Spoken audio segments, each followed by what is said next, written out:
नमस्कार, मी तुमचा लाडका सार्थक.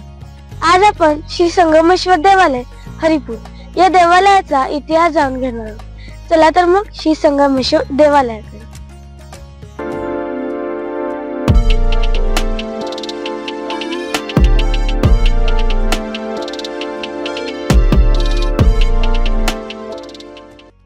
सांगली शहरापासून सुमारे 3 किलोमीटर अंतरावर हरिपूर हे गाव वसले आहे.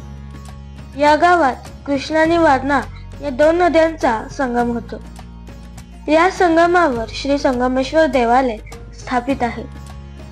गुरुचरित्रामध्ये या तीर्थक्षेत्राचा उल्लेख आढळतो.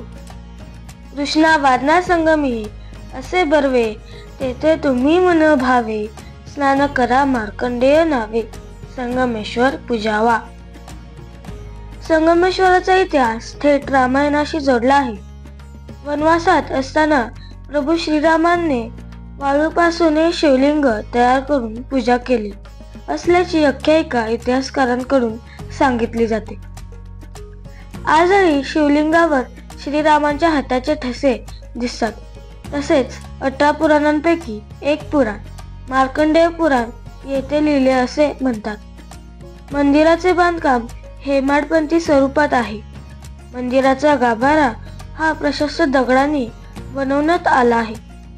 गाभाऱ्यातील शिवलिंग आणि साळुंकी एकमेकांपासून वेगळे असून त्या दोन्हीमध्ये 1 इंचाची फट आहे. या फटीतून संगमाचे पवित्र पाणी 12ही महिने पाहायला मिळते.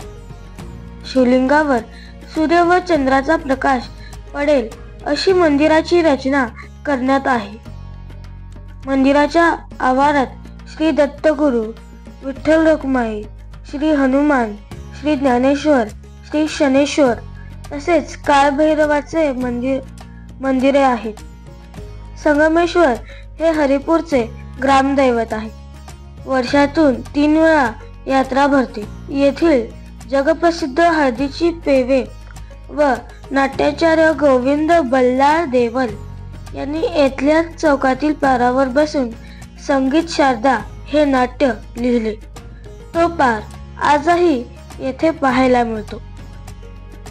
श्री संगमेश्वर देवालयाची माहिती व इतिहास तुम्हाला कसा वाटला कमेंट्स बॉक्स मध्ये जरूर करा आणि लाईक करा, शेअर करा, सबस्क्राईब करा. धन्यवाद.